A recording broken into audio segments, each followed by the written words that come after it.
Hello guys, my name is Troy, welcome back to my channel, and I kid you guys not, I shattered a picture frame like right as I started filming.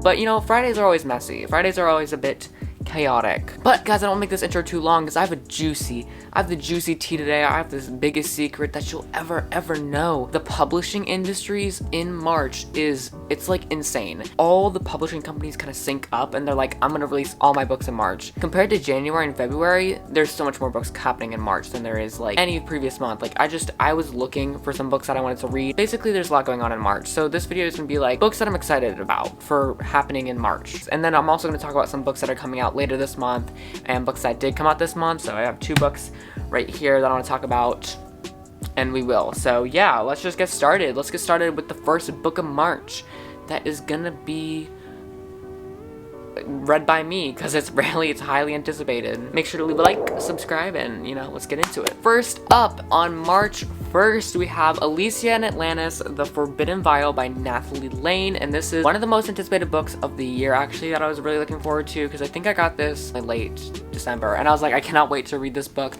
before the release date. Let's just say I'm really enjoying it. I do have a full vlog coming, like dissecting my views along with the other arc that I have, and I'm doing like a double arc vlog. But definitely this is a really fun story about this girl named Alicia who finds that she is like this long lost Alentian, I don't know if that works. I don't know. She is summoned to this world where she finds out that like her father was a part of this lost city of Atlantis, and that there's this whole world that she didn't know about, and that she might have been involved in like with her birth and stuff, and so she kind of has to solve the mysteries regarding that. That probably wasn't a great explanation, but right now my brain is kind of dead after a whole day of school, so like don't mind that. Next up, we have got, sorry, I have my computer here because I need to read stuff. March 2nd, we've got The Dangerous Gift by Ty T. Sutherland. So this is the 14th book in the Wings of Fire series, and as you guys know, I really feel blown out by this light. Let me see if I can fix this. Anyways, this book is about, I actually don't want to say anything because of spoilers, but basically, this is in the Lost Continent trilogy, the 3rd trilogy of this big series. It's like a different arcs inside the series. It's really cool. And this is like the book before the final showdown. I'm really excited to see what happened because at the end of the book, let's just say the whole world changed. Whole world's changed. So I'm like really excited to see what happens, just seeing how other dragons and other species kind of interact with these new dragons, and it's gonna be super excited. I'm not as excited for like the main character because I don't know who this character is yet, but like I'm eager to kind of learn more, and the dragon tribe that this book is set in, I'm so excited as well. So I don't know, I'm really excited about this one. And Holy Cassandra Clare, we have got Chain of Iron, which is the 2nd book in the Last Hours trilogy, and I can admit that I'm not like fully caught up in the Shadowhunters world. I want to be, and I kid you guys not, I always say that. I say that. That's like one of my phrases. I'm actually going to be ordering like the series soon. Like whenever I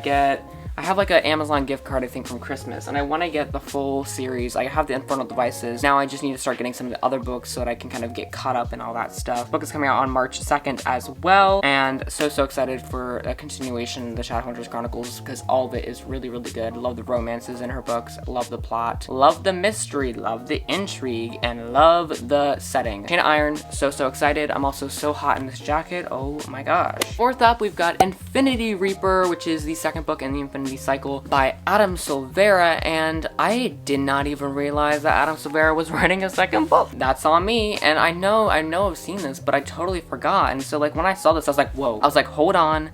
Stop, is this happening? Because like I didn't enjoy the first book so much, but I think that was just because I read it on audiobook and I didn't really fully appreciate it. I didn't really appreciate the narration, if you will. So I'm excited to see what happens in this book. Kind of like the characters are always just so strong, very strong in diversity. And then I think Adam Silvera is gonna be better this time. I know that the fantasy was kind of lacking in the first one. Like I was like, hey, Adam Silvera, you know, like let me tell you a secret, don't write fantasy again. But I think that if he has experience from the first one, I think he can kind of write in like the more sci-fi fantasy stuff that from the first one, and you can just write it better this time. So we'll see how that works out. But like I said, I'm excited, and definitely a lot of stuff happening on March 2nd for some odd reason.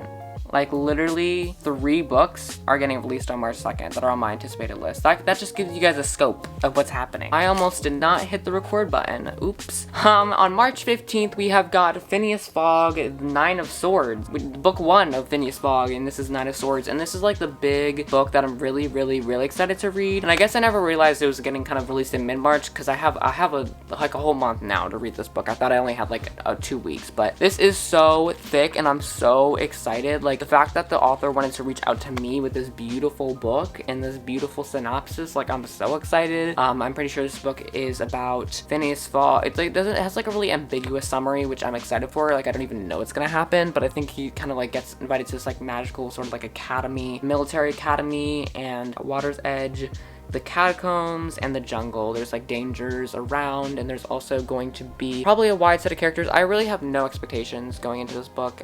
It was even self-published too. Like something that I aspire from this author is that she created this whole like company to help authors like self-publish their books, and so I'm really excited to see how that works out for her. So yeah, really excited to see like this inspiring author's stories. And next up we have got March 23rd, 2021, Lost in the Neverwoods by Aiden Thomas. Now I read my first book from Aiden Thomas and his first book, his debut, in January, and it was amazing. I put like 4.5 stars for it because it's a debut. Obviously there's some things that are like not as enjoyable, but like I'm really excited, and I have no idea what this book is about. I literally just saw it like on my Twitter, and I saw it again now on Goodreads, and now I'm finally gonna read the summary with you guys. So, when children go missing, people want answers. When children go missing in the small coastal town of Astoria, people look to Wendy for answers. Whoever wrote that summary needs to stop. Needs to quit their job. It's been 5 years since Wendy and her 2 brothers went missing in the woods, but when the town's children start to disappear, the questions surrounding her brother's mysterious circumstances are brought back into light. Ooh, I'm not gonna read the whole summary, but that sounds really interesting. And it's totally different than his first book that I'm just like really down for it. So Aiden Thomas, you got me hooked, you got me interested, and you got me ready for this new release.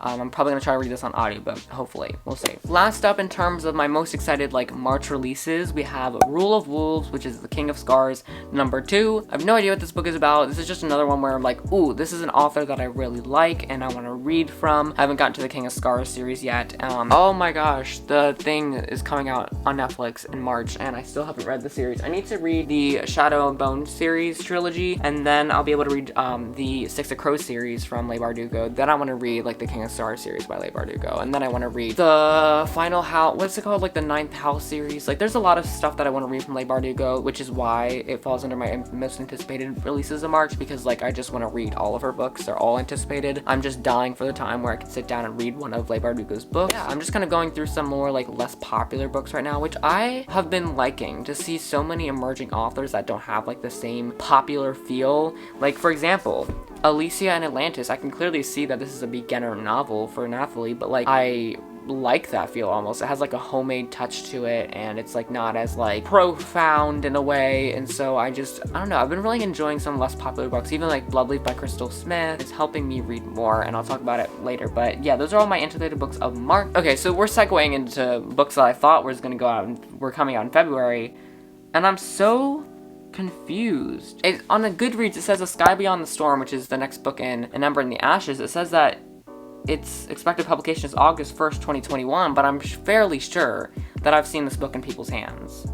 One second. So I guess the book got like pushed up 6 months. It was supposed to come out in August, but it came out last December, and so this doesn't really fit into like my February books, but I'll still talk about it. I read the first 2 books in the Sky, and in the Ember and the Ashes series. I want to keep going. I have the 3rd audiobook like ready for me to kind of delve into whenever I want, and then I also want to read the 4th book on audiobook, but this is another just like kind of release that's like very recent and very popular that I want to continue on. But the Ember in the Ashes series is just so poetic, so beautiful, and I cannot wait to keep reading. Another book that just came out, I think it came out like February 16th, like right after Valentine's Day, A Court of Silver Flames. This is not a drill. You're getting another Sarah J. Maas book. I cannot wait. I think I'm gonna wait for it to come out in paperback though. That's like me waiting another year just because I want the paperback version, but it's okay. We'll see. I might pick it up in a hardcover. I'll just depending on how I feel. I don't know, because technically it's the start of like a new arc, so I might be able to just get it in a hardback and be like played off as like a new arc aside from the series. But yeah, like I said, I am really excited about this book. I was originally not excited because of the cover, but then like seeing it in people's hands, it honestly doesn't look as bad as like I thought it would look. Like it looks pretty shiny, it looks pretty dope, and I'm excited for it. It's set with some characters that I don't like as much, but I'm also I would beg for like anything in this world. Sarah J. Maas is such an awesome writer, and I know she'll do great with anything. And it's 768 pages, 750 pages. Sarah J. Maas, sign me up, because I want it. Next up, we've got Lore by Alexandra Bracken. I've heard so much praise for this, and I even saw Jesse the reader talk about this and like recreate the cover, and I was like, wow, imagine being a creative booktuber. But this is a very, very, very interesting book, and I just know it's gonna be successful. It's only been released for like 2 weeks, and it has like 7,000 ratings. So we'll just put that out there. It's been read 10,000 times probably already in like the first 2 weeks. That's insane. Every 70 years, the Agon begins. As punishment for a past rebellion, 9 Greek gods are forced to walk the earth as mortals, hunted by the descendants of ancient bloodlines, all eager to kill a god and seize their divine power and immortality. Da-da-da-da-da. The next hunt dawns over New York City. 2 participants seek out her help, Castor and Athena.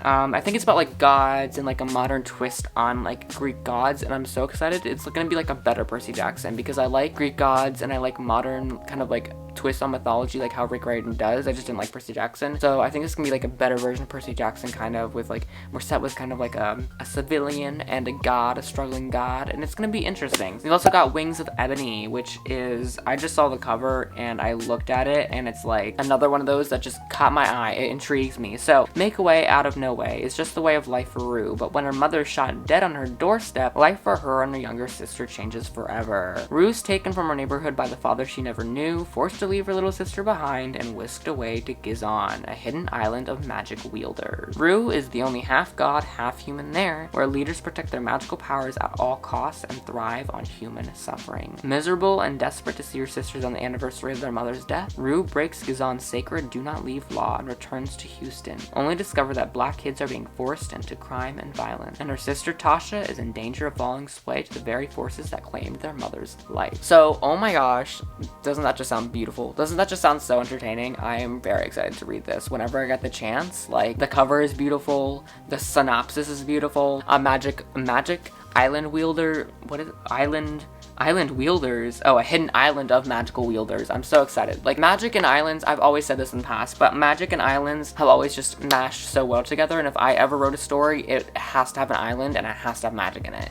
All my story concepts that like I've put serious thought into and like plot, like world building, has always had magic and an island. Always, every single time. Multiple islands maybe, but there always has to be an island. There always has to be magic, and it's a perfect story. So you know what, guys? This video really helped me get more and more into like the spirit of reading and like booktube and, you know, all like the reading community. Like, I'm so excited to read all these books I talked about. Like, even just these 2 are making me like freak the heck out. There's like 10 other books that I talked about in this video, and let's just applaud all these authors for all these amazing books. Like, I'm just so proud of everyone, and I love all the work that we are all are doing for this community. So yeah, I'm just so excited to read all these books, and it's gonna be a great old time. I hope you guys enjoyed this kind of like a recent books, kind of almost like a news update, like some books that are coming out soon and all my thoughts on them. So if you guys enjoyed, make sure to leave a like, subscribe to my channel for more support, for supporting me more. And have a great day, guys. I'll leave philosophy up there. Make sure to leave a comment down below. I will definitely respond, and I'll catch you guys later. Thanks so much again, and see ya. Love ya. Mwah. Oh, there's light. Let there be light. Is that a saying? Let there be light? I don't know. Oh, I still look really insanely blown out though. I don't know. We'll see. Rue is the only half-god, half-human there, where... Oh, what? Am I not reading this right? Why do cameras have to intercept so much light?